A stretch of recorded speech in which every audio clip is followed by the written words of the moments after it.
যদি কেউ প্রমাণ করতে পারেন যে ১০ কোটি টাকা না ১ কোটি টাকা ১ টাকা যদি কেউ ঘুষ দিচ্ছে তাহলে চাকরি ছেড়ে চলে যাবে এবং যে কোনো অপরাধ যে কোনো শাস্তি মাথা পেতে নিব। ১০ কোটি টাকা না ১০,০০০ কোটি টাকা দিয়েও জনাব সারোয়ার সাহেবকে কিনা দেবে না। একটা পক্ষপাতিত্ব অভিযোগ আসছে। আপনারা দেখছেন যে দ্বৈত নাগরিকত্বের একটা বিষয় নিয়ে একজন প্রার্থী অভিযোগ করেছেন যে তার প্রতি বৈষম্য করা হয়েছে এবং একই সাথে বলা হয়েছে যে জনাব মালেক সাহেব ৩ আসনের প্রার্থী, তাকে আমরা স্বতন্ত্র করছি এবং হচ্ছে যে জনাব এহতেশাম এনসিপির তিনি তার প্রতি করা হয়েছে, বৈষম্য করা হয়েছে।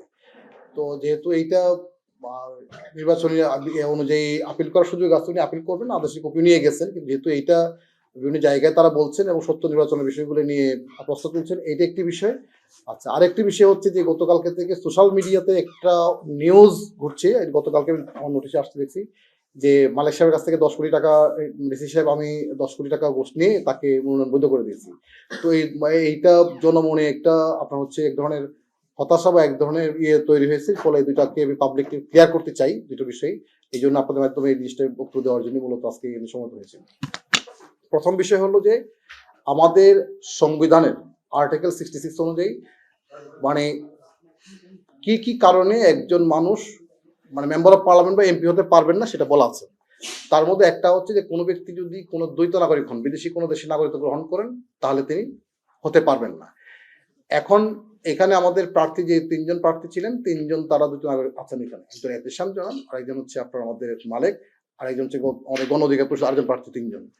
তো প্রথম দিন আসলে জনাব মালেক সাহেব এবং হচ্ছে গণ অধিকার পরিষদের ওনারা একটা ডকুমেন্ট দিয়েছিলেন, সেটা আমার স্যাটিসফাইড হয় নাই। আমরা চেয়েছিলাম যে ওনারা শুধু লয়ার ফার্ম যে ফার্ম আছে সলিসিটর ফার্ম, সেই ফার্মের মাধ্যমে যে আবেদনটা জমা দিয়েছেন ওইটা দিয়েছেন।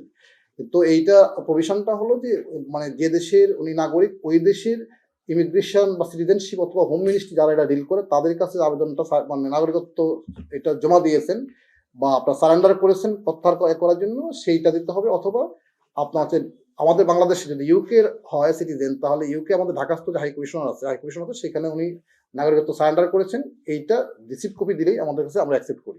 এরপর প্রক্রিয়া হলো যে এইটা পরে ভেরিফিকেশন হয়ে পরে আসে এবং এটার বিষয়টা হলো যে এটা যদি কেউ পাশও করে যায়, পাশ করার পরেও কিন্তু যদি প্রমাণিত হয় যে উনি আসলে দ্বৈত নাগরিকত্ব ওনার আছেন এবং এটা পাশ হওয়ার পরেও কিন্তু এই কারণে ওনার নাগরিকত্ব মানে মেম্বার অফ পার্লামেন্টশিপ বা এমপি হিসেবে উনি হয়ে যাবেন, অবৈধ হয়ে যাবেন, এটা মেম্বারশিপ থাকবে না। এটাই হলো আইন, এটা হলো নিয়ম। সুতরাং এইটা ৩ মাস ৬ মাস পরেও যদি প্রমাণিত হয় যে উনি দ্বৈত নাগরিক বা এটা ত্যাগ করেন বা ওনার আবেদনটা গৃহীত হয়নি, তাহলে কিন্তু ওরা মেম্বার পার্লামেন্টশিপ থাকবেন যদি পাশ করেন এটা। তো এখন এখানে যেটা হলো যে তারা কিন্তু ৩ তারিখে এটা করতে পারেনি, মানে সব ডিটেলস কাজ দিতে পারেনি। বলে আমরা ৩ তারিখে কিন্তু আমরা আবেদন 5টা পেন্ডিং রেখেছিলাম, এর মধ্যে আরো 2টা ছিল অন্য কারণে, কাগজ কমিটির কারণে।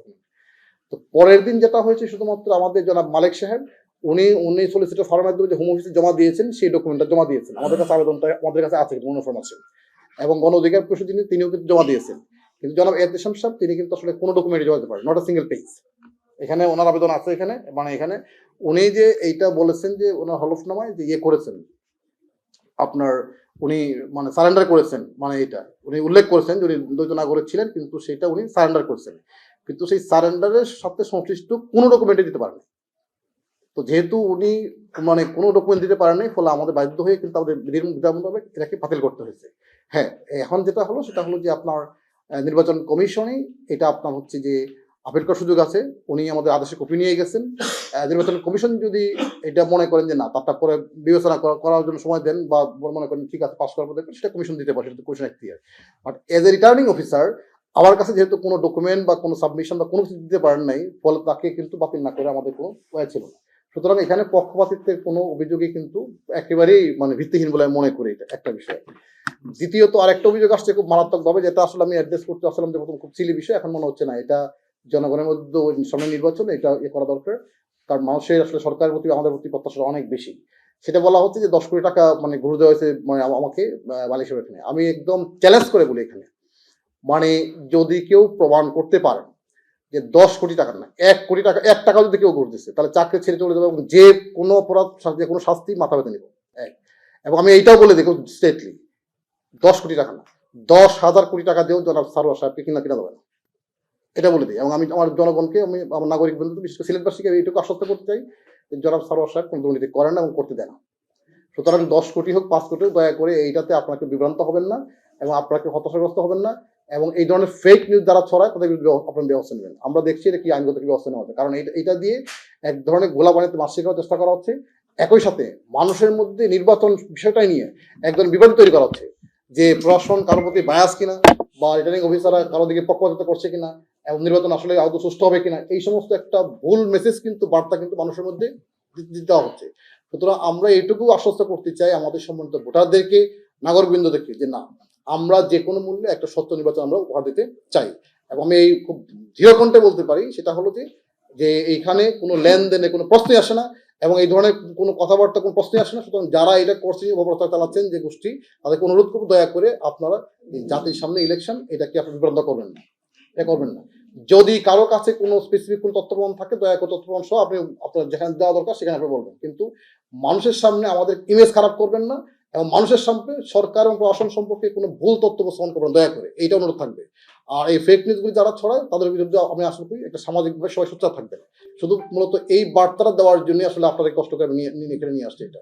এবং আমি নিশ্চয়ই আপনাদের খেয়াল করবেন যে আমি এখানে যোগদান করার পরে যেটা হলো যে আমাদের কাজকর্ম সম্পর্কে নিশ্চয়ই আপনার ওয়াকিফাল। আমরা কি কাজ করি, কোথায় খাই, কোথায় ঘুমাই, এভরিথিং মোটামুটি সবাই কিন্তু কম বেশি জানে।